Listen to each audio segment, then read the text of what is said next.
Hi, and welcome back to Reddit Terrible Stories. I refused to lend money to my sibling after they repeatedly ignored paying me back. It started small, the way these things often do. My younger brother, Kevin, called me one night while I was finishing up some late work at home. He sounded frazzled, anxious in a way I wasn't used to hearing. Hey, can you spot me like 200 bucks? My car needs a repair, and I don't get paid until next week. I'll give it back right away. I hesitated, but only for a moment. Kevin wasn't the most responsible with money, but he was family. And besides, it was just a short-term loan. Yeah, sure, I told him. But make sure you pay me back when you get your paycheck. Of course, he said quickly, almost too quickly. Thanks, you're a lifesaver. I sent the money over that night. The next week came and went, and I didn't hear anything.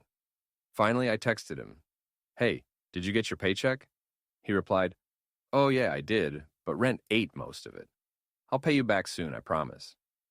I wasn't thrilled, but I let it slide.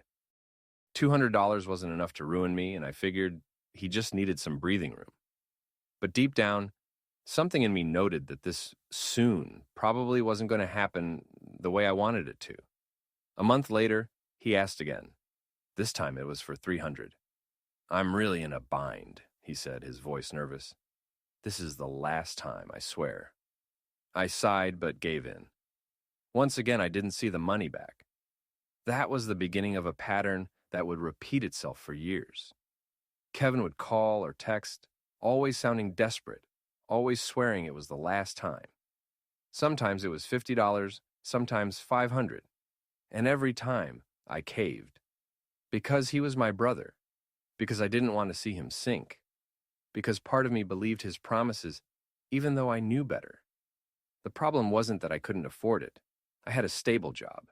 I managed my finances well. The problem was that it wasn't fair. Every dollar I lent him, every time I picked up the slack, it chipped away at the trust between us. I started to feel less like a sibling and more like an ATM he could tap whenever he wanted. And worst of all, he never once paid me back. Not fully. Maybe 20 bucks here, 50 there, but never the full amount. He acted like those small payments were proof he was trying, but I knew better. It was crumbs compared to what he owed me. By the time I finally realized how deep I was in, he owed me thousands. Not hundreds. Thousands. The resentment started to simmer quietly inside me. I told myself it was fine, that I had the money to spare, that helping him was the right thing to do. But late at night, when I lay in bed staring at the ceiling, I knew I was being taken advantage of. And the day was coming when I'd have to say no. The breaking point came on a rainy Thursday evening. I'd just gotten home from work, exhausted from back-to-back meetings, when Kevin called again. His name flashing on my phone gave me a pit in my stomach. I already knew what he wanted. Hey, I answered flatly. Hey, listen, I wouldn't ask if it wasn't serious. I need like $800. Rent is due, and my roommate bailed on me. If I don't pay, I could get evicted. I froze. 800. That wasn't pocket change. My first instinct was to say no immediately, but he must have sensed hesitation because he rushed on. Please, I'll pay you back next month. I swear on Mom's life. I just need help this one last time. The phrase one last time rang like a cruel joke in my ears. I'd heard it too many times before. My hands clenched around the phone. Kevin, I said carefully, do you realize how much money you already owe me? He paused. I know it's a lot, but I'll pay it back. You know I will. That was it. Something inside me snapped. No, Kevin, you don't pay me back. You never do. Do you have any idea how much it's been? Thousands. Do you even care that I've been carrying you for years while you keep making promises you don't keep? There was silence. Then his tone shifted from pleading to defensive. Wow. So now you're going to throw it in my face? I thought family was supposed to help each other. I didn't know you were keeping score. Of course I'm keeping score, I burst out. It's not about the money, it's about the respect. You treat me like a bank, not like your brother. You don't even try to pay me back. You just keep taking, and I'm done. The anger in my voice surprised even me, but it felt good cathartic to finally say what I'd been bottling up for years. Kevin didn't respond right away. When he finally did, his voice was cold. Fine, forget I asked. I'll figure it out myself. Then he hung up. I stood in my kitchen, phone still in my hand, heart pounding. For the first time in years, I'd told him no. For the first time, I'd set a boundary. But the guilt came quickly, like a tidal wave. What if he really did get evicted? What if I was being selfish? What if this ruined our relationship for good? I couldn't sleep that night. I lay awake, wrestling with the mix of relief and guilt. Deep down, though, I knew it was the right choice. If I didn't stop now, he would keep draining me forever. The line had been drawn. The question was, would he respect it or would he try to cross it again? The next morning, I woke up to a flurry of missed calls and texts, not from Kevin, but from my mother. My stomach sank as I read the messages. Call me now. Kevin told me what happened. You can't just abandon your brother like this. He needs you. You're being cruel. I sighed, dragging a hand down my face. Of course. Kevin hadn't just accepted my no, he'd gone straight to Mom to get her to pressure me. He'd always known exactly which strings to pull. When I finally called her back, I braced myself. Hello? Why would you do this to your brother? She said immediately, her voice sharp. He told me you refused to help when he's about to lose his apartment. Mom, he's been using me for years, I tried to explain. He owes me thousands. He never pays me back. I can't keep supporting him. It's enabling his irresponsibility. Enabling? She scoffed. He's your brother. Family helps family. Isn't that what I always taught you? I closed my eyes, frustration boiling inside me. It's not helping if it's endless, Mom. It's just me bailing him out while he never learns. She wouldn't listen. You're being heartless. He's going through a rough time. I wanted to scream. Rough time? Kevin had been in a rough time for a decade. He hopped from one crisis to another, always with someone else cleaning up the mess. But I bit back my anger. Mom, I love him. But I have to draw the line. I'm not paying his rent. I won't. The silence on the other end of the line was deafening. Finally, she said, I'm disappointed in you. Then she hung up. The guilt hit me like a punch. Not only was my brother furious, but now my mother saw me as the villain too. That day at work, I couldn't focus. My coworkers noticed I was distracted, but I just told them I was tired. How could I explain that my family thought I was heartless because I didn't want to be used anymore? By evening, I got another text from Kevin. Don't worry, I'll remember this. When I'm out on the street, I'll know who to thank. It hurt, more than I wanted to admit. But at the same time, I felt something else. Anger, yes, but also resolve. For the first time, I wasn't letting him manipulate me with guilt. For the first time, I was standing my ground. I knew the storm was just beginning. If Kevin was telling Mom, he'd probably tell the rest of the family too. I could already imagine the whispers, the judgment, the accusations. But I also knew one thing. I couldn't go back. If I caved now, I'd never be free of this cycle. The fallout had begun, and I had no choice but to face it. It didn't take long for the ripple effect to hit. Within 2 days, my phone was buzzing constantly, not just with Kevin's bitter messages, but with calls and texts from relatives I hadn't spoken to in months. My aunt left me a voicemail. I don't know what's gotten into you, but refusing to help your brother is cold. We're all worried about him. My cousin, who barely even acknowledged me at family gatherings, sent a passive-aggressive text. Guess money matters more than family to some people. Even my grandmother, who almost never involved herself in conflict, called to say, Sweetheart, Kevin says you've abandoned him. He's your brother. Please reconsider. It's not good to hold grudges. It felt like I was on trial, and Kevin was the prosecutor, spinning the narrative however he pleased. And of course, no one asked me for my side of the story. They all just assumed I was the villain because I finally said enough. I sat in my apartment that evening, scrolling through the messages, my chest tight with stress. It was surreal how quickly the family turned on me. Kevin had always been the charismatic one, the one people worried about, the one they excused. I had always been the dependable one, the responsible one, the one who picked up the slack. And now, the second I refused, the second I put up a boundary, I became the enemy. My partner, Lisa, saw me sitting on the couch, staring at my phone, and sat down beside me. More texts? I nodded. I didn't think it would get this bad. It's like they don't even care that he's been using me for years. They just see me as the bad guy for saying no. Lisa put her hand on mine. That's because it's easier for them to blame you.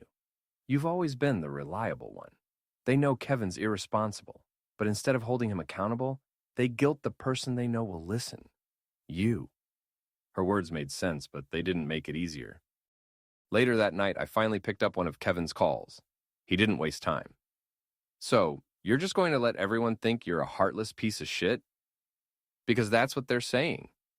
Honestly, you've done this to yourself. My jaw clenched. You told them all before even asking if I could explain my side? You made me out to be the villain. You are the villain, he snapped. I'm drowning here, and you won't even throw me a rope. After everything I've done for you, I almost laughed at the irony. Everything you've done for me? Kevin, every time I've helped you, it's been one-sided. You've never paid me back, ever. Wow. So this is what it comes down to? Money over family? You disgust me. Then he hung up. For the rest of the night, I lay in bed staring at the ceiling. My stomach knotted. I had known this wouldn't be easy, but I hadn't expected the entire family to turn against me so quickly. And yet beneath all the guilt and hurt, there was something else brewing inside me. A quiet, simmering defiance. I wasn't going to cave. Not this time. The following weekend, my parents invited me over for dinner. I almost declined, but Lisa encouraged me to go. If you don't, Kevin's version of the story will be the only one they hear, she said. She was right. So I went, though my stomach twisted the entire drive over. When I walked into my parents' house, the atmosphere was tense. My mom gave me a quick hug, but it was stiff, like she was disappointed. My dad barely looked at me. Kevin wasn't there, of course. He had no problem letting others fight his battles. Dinner was quiet at first, just the clinking of forks and knives, until my dad finally broke the silence. Why couldn't you just help him this one time? He's your brother. He's going through a rough patch. I set my fork down, my hands trembling slightly. Dad, it's never just one time. I've helped him dozens of times. He never pays me back. He never takes responsibility. And every time I've bailed him out, it only encouraged him to keep doing it. I can't keep enabling him. My mom frowned. But family helps family. I have helped, I said, my voice louder now. More than anyone else. But it's always at my expense. Do you know how much money he owes me? Thousands. Money I could have used for bills, for savings, for my life. And yet somehow, I'm the selfish one. The table went silent. My parents exchanged a look. And for the first time, I thought I saw a flicker of realization in their eyes. But then my mom sighed. He's struggling. He's not as strong as you. You've always been the responsible one. Can't you just let it go? There it was again. The role they'd cast me in, the reliable one. The one who cleans up Kevin's messes. The one who sacrifices. No, I said firmly. Not this time. I can't let it go. I won't. The firmness in my voice startled even me. For a moment, no one spoke. Finally, my dad leaned back, his expression hard. You're making a mistake. One day you'll regret this. I shook my head. No. One day Kevin will regret never learning how to take care of himself. When I left their house that night, I felt drained, but also oddly lighter. For the first time, I hadn't caved under the guilt. For the first time, I had drawn a clear line. Of course, Kevin didn't see it that way. When he found out I hadn't given in after dinner, he unleashed a storm of angry texts. He accused me of betrayal, of being brainwashed by Lisa, of being soulless. I didn't respond. I couldn't. Every reply would only fuel his fire. Instead, I focused on my own life. Lisa and I made plans for a short trip. I threw myself into work, into friends who actually respected me. And slowly, the noise from Kevin began to fade. But the family tension didn't fade. It simmered, waiting for the next confrontation. And deep down, I knew it wasn't over. Kevin wasn't the type to just let things go. And I was right. A few weeks passed in uneasy silence. Kevin hadn't contacted me again, but my parents' calls were clipped and short, as if they didn't know what to say. I told myself I didn't care, but in truth, it gnawed at me. Family had always been complicated, but now it felt fractured. Then, one Friday evening, I came home from work and found Kevin sitting on the steps outside my apartment building. My stomach dropped. "What are you doing here?" I asked cautiously. He stood up, his face a mix of anger and desperation. "I just wanted to talk. You've been ignoring me." "Because all you do is insult me," I replied. He scoffed. "You're making me out to be some kind of monster. I'm your brother. We're supposed to have each other's backs. But you," his voice cracked, "you turned your back on me." I sighed. "Kevin, I've had your back my whole life. I've given you money, covered for you, defended you, and what have I gotten in return? Lies. Broken promises, guilt trips. Do you realize how exhausting it is to always be the one who fixes everything?" He clenched his jaw. "So you're just going to leave me to rot?" "I'm not leaving you," I said carefully. "I'm just refusing to enable you anymore. There's a difference. If you want real help finding a job, help setting a budget, I'll be there. But if you just want cash, no, not anymore." His eyes narrowed. "That's not what family does." "No," I said firmly. "That's not what you think family does. You think family means having a safety net you never contribute to. Family isn't about taking without giving back. Family's about respect, and you've never respected me." For a moment, I thought he might actually hit me. His fists were clenched, his face red. But instead, he spat on the ground near my feet and stormed off without another word. I stood there frozen, shaking slightly. That was the closest we had ever come to physical violence, and it terrified me. When I went inside, Lisa was waiting. One look at me and she knew something had happened. After I told her, she wrapped her arms around me. "You did the right thing," she whispered. "But I think it's time you protect yourself more. He's not just draining you financially, he's trying to control you emotionally, too." She was right. I had spent so long trying to keep the peace that I hadn't realized how much of myself I'd lost in the process. That night, I made a decision. I blocked Kevin's number. I didn't tell him, didn't warn him, just did it. If he wanted to find me, he'd have to go through my parents. Of course, that decision had consequences. Within a few days, my parents were calling nonstop, leaving voicemails about how cruel I was being, how Kevin was heartbroken. But this time, I didn't fold. I let the messages sit unanswered. For once, the guilt didn't control me. I thought maybe, just maybe, I could finally have some peace. I was wrong. Because Kevin wasn't finished with me yet. At first, blocking Kevin felt like freedom. My phone was quiet, my nerves calmer, and for a brief moment, I thought I had finally taken back control. But Kevin wasn't the type to disappear quietly. It started with mutual friends. People I hadn't spoken to in years suddenly messaged me on social media, saying things like, "Hey, just checking in, I heard you're in some trouble." Or, "Is it true you abandoned Kevin when he was struggling?" I was blindsided. Then, I saw his posts. Kevin had taken to Facebook and Instagram, writing long rants about how I had turned my back on family, how I was living comfortably while my own brother was about to be homeless, how I had become selfish and heartless. He didn't use my name directly, but everyone knew who he meant. Some people defended me, but others sided with him, parroting his words. "Family comes first. How could you leave your brother like that?" It stung. Not because I cared what distant acquaintances thought, but because Kevin was deliberately trying to destroy my reputation to manipulate me. When I confronted my parents about it, they sighed. "He's just venting," my mom said. "He's hurt. You should just call him and make peace." "Make peace?" I snapped. "He's dragging my name through the mud, and you want me to make peace?" "Blood is blood," she replied softly, as if that explained everything. I hung up the phone shaking with anger. Lisa was furious on my behalf. "This is emotional blackmail. He wants you to look like the villain so you'll give in. Don't let him win." I nodded, but it wasn't easy. Every time I logged into social media, there it was. Another post, another guilt trip, another half-truth twisted into a weapon. Then it escalated. Kevin showed up at my work. I was in the middle of a meeting when the receptionist called me out. "There's a man here asking for you." When I walked to the lobby, there he was, disheveled, angry, loud. Why won't you answer my calls?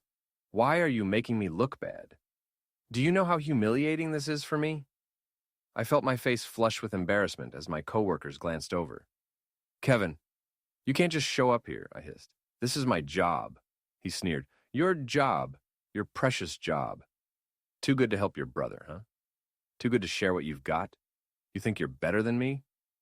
Leave, I said, my voice shaking. Right now. When he didn't move, security had to escort him out. That night, I cried out of sheer frustration. I had always known Kevin was manipulative, but now he was sabotaging my career, my peace, my sanity. Lisa sat with me, holding my hand. You need to accept something, she said gently. Kevin doesn't want help. He wants control. As long as you play by his rules, you'll never be free. Her words hit hard, but I knew she was right. Cutting him off wasn't just about money anymore. It was about survival, and yet I couldn't shake the fear that this was only the beginning. Because Kevin was spiraling, and people who spiral often drag others down with them. After the incident at work, I knew things couldn't go on like this. Kevin had crossed a line that I could never allow again. My manager pulled me aside later that day and asked if everything was okay at home. I gave a vague explanation about family drama, but I could tell he was concerned. I hated that Kevin's chaos was spilling into my professional life. That night, Lisa and I sat down at the kitchen table with cups of coffee, and I said out loud what I'd been avoiding for weeks. I think I need to go no contact with him. Completely. Lisa nodded slowly. I think that's the only way. You've tried everything else. Boundaries, compromise, explaining, being patient.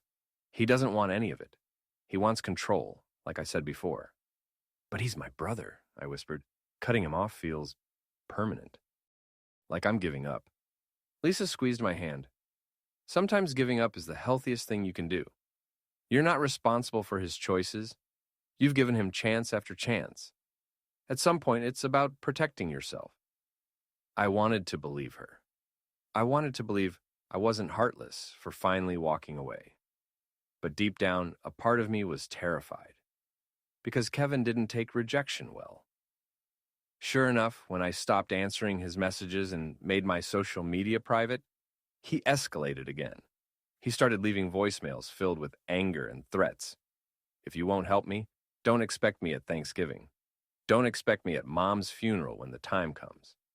You think you're better than everyone, but you're not. You'll regret this.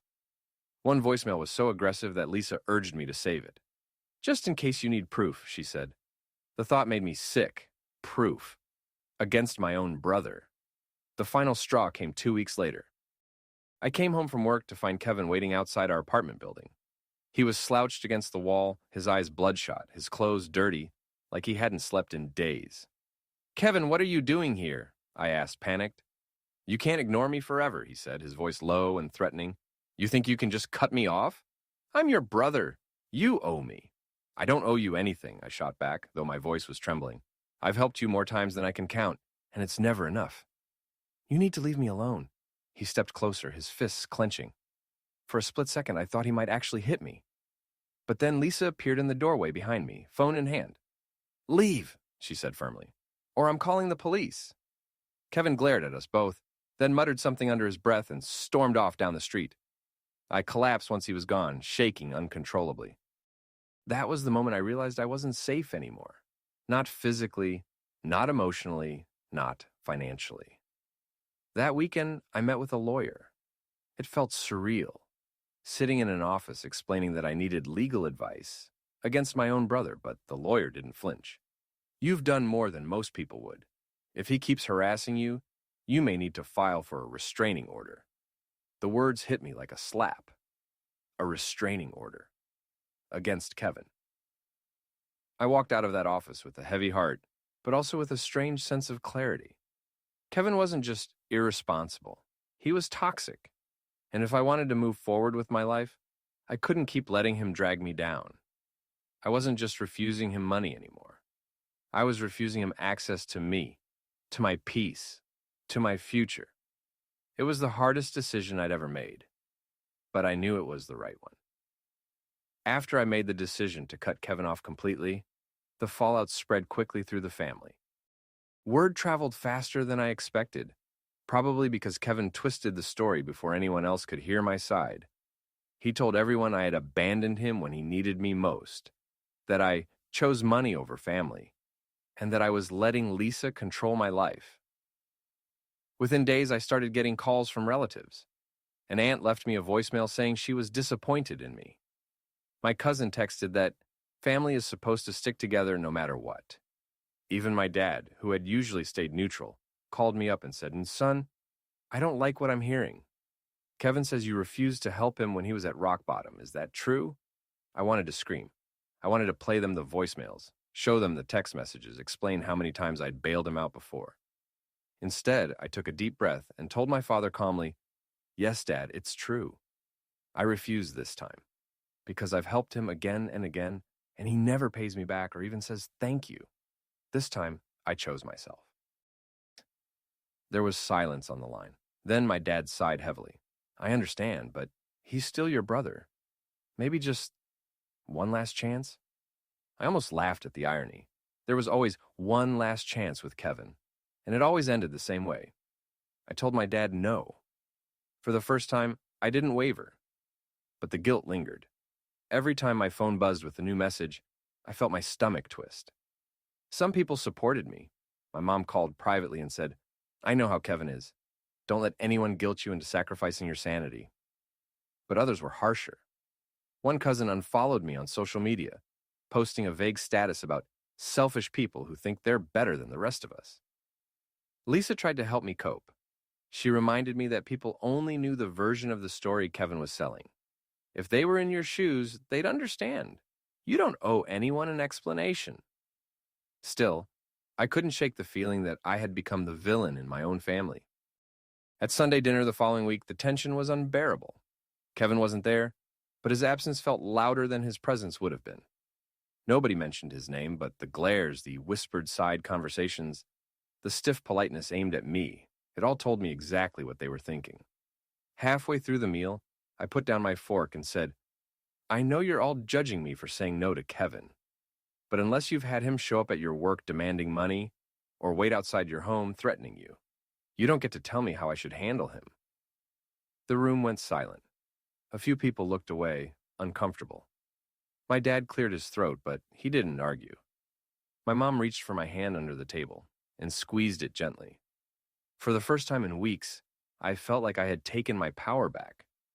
I wasn't the bad guy for refusing to enable my brother anymore. I was someone who finally said enough. The fallout wasn't over, though. Kevin wasn't done with me either. That much I knew. And as much as I tried to prepare myself, nothing could have braced me for the next storm he would bring into my life. Kevin didn't disappear after the confrontation. Of course he didn't. People like him rarely just fade quietly into the background.